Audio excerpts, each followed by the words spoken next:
अस्सलाम वालेकुम व्यूवर्स, मेरा नाम है गुलाम मुश्तबा और आप देख रहे हैं मुफ्ती ऑनलाइन।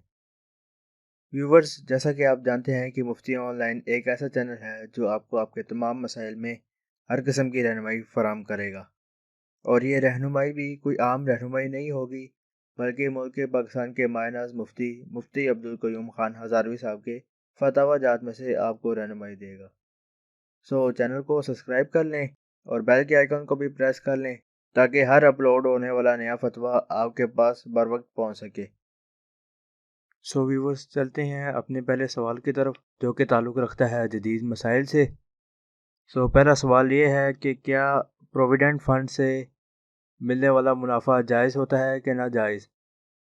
व्यूवर्स, पहले प्रोविडेंट फंड को जान लेते हैं कि वो होती क्या चीज़ है। प्रोविडेंट फंड से मुराद वो फंड होता है जो कि कोई कंपनी अपने मुलाजमीन की तनख्वाह में से एक ख़ास रकम हर महीने काटती है, फिर वो कंपनी वो रकम अपने मुलाजमीन को किसी भी इनाम की शक्ल में वापस कर देती है। ये होता है प्रोविडेंट फंड। चलिए अब इस सवाल का जवाब पढ़ लेते हैं कि मुफ्ती साहब ने इस बारे में क्या फरमाया है। इस सवाल का जवाब मुफ्ती साहब कुछ यूँ देते हैं कि सरकारी, नीम सरकारी और प्राइवेट इदारे अपने मुलाजमीन की तनख्वाहों से कटौती करके कुछ रकम अपने पास महफूज कर लेते हैं। ये मुलाजमीन की खिदमत का मुआवजा होता है जो कि मलकियत में आने से पहले ही इदारे बतौर कर्जा रख लेते हैं।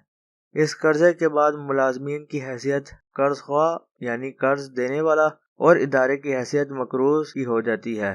मुलाजमीन ये कर्जा देते वक्त कोई शर्त नहीं लगाते कि इतनी मुद्दत के बाद हमें इतना इजाफा करके वापस दिया जाए, बल्कि इदारा अपनी मर्जी से तबर्रुआन इनाम और अतिया असल कर्जे से जायद अदा करते हैं, जो एक ऑफर करता है कि अगर आप हमें कर्जा दें तो इतने अरसे के बाद हम आपको इतना मुनाफा देंगे।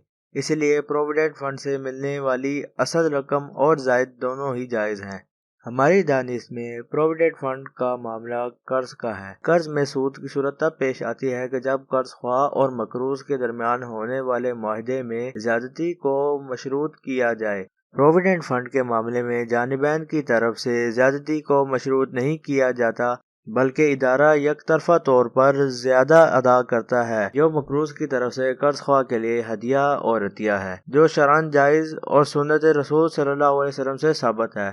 अबुल कासिम अल हुसैन बिन मोहम्मद असफहानी कहते हैं कि असल माल पर ज्यादती को सूद कहते हैं, लेकिन शरीयत में हर ज्यादती सूद नहीं कहलाती। सूद वो ज्यादती है जो मशरूत हो, शर्त के बगैर। अगर मकरूज कर्ज ख्वाह को अपनी खुशी से कुछ ज्यादा माल दे तो वो जायज है, सूद नहीं। इसका हवाला नीचे मौजूद है। नीचे ही एक और कौल मौजूद है जो कि 3 आइमा कराम से मरवी है, जो अबुल मंसूर मोहम्मद बिन अहमद अल जोहरी, मोहम्मद बिन मुकर्रम बिन मंजूर अल अफरीकी और मोहम्मद मुर्तजा अल हुसैनी अल जुबैदी का मुश्तरका कौल है। वो ये है कि ज्यादती दो तरह की होती है। हराम वो ज्यादती है जो कर्ज के साथ वसूल की जाए या उससे फायदा बतौर शर्त हासिल किया जाए।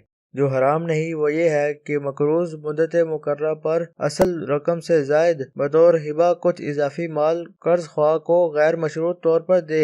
इसका हवाला तीनों आइमा कराम की कुतुब में मौजूद है। चलिए मजीद आगे पढ़ते हैं। गोया कर्ज देते हुए असल माल पर मुद्दत के मुकाबले में शर्त व तयन के साथ ली जाने वाली ज्यादती सूद है। प्रोविडेंट फंड के मामला में ऐसा नहीं होता, इसलिए हम प्रोविडेंट फंड के जवाज के कायल हैं। इसी के साथ हम अपना पहला फतवा ख़त्म करते हैं। नीचे दिए गए डिस्क्रिप्शन में मौजूद लिंक के जरिए आप इस फतवा को thefatwa.com पर पढ़ भी सकते हैं और मज़ीद इस पर मालूमात हासिल करने के लिए मुफ्ती साहब से रब्ता भी कर सकते हैं। अगर आपको वीडियो पसंद आई है तो लाइक करें, चैनल को सब्सक्राइब करें और बेल के आइकन को भी प्रेस कर दें ताकि हर आने वाले नए फतवे की मालूमात आप तक पहुँच सके। व्यूवर्स, वीडियो देखने के लिए शुक्रिया। अल्लाह हाफिज़।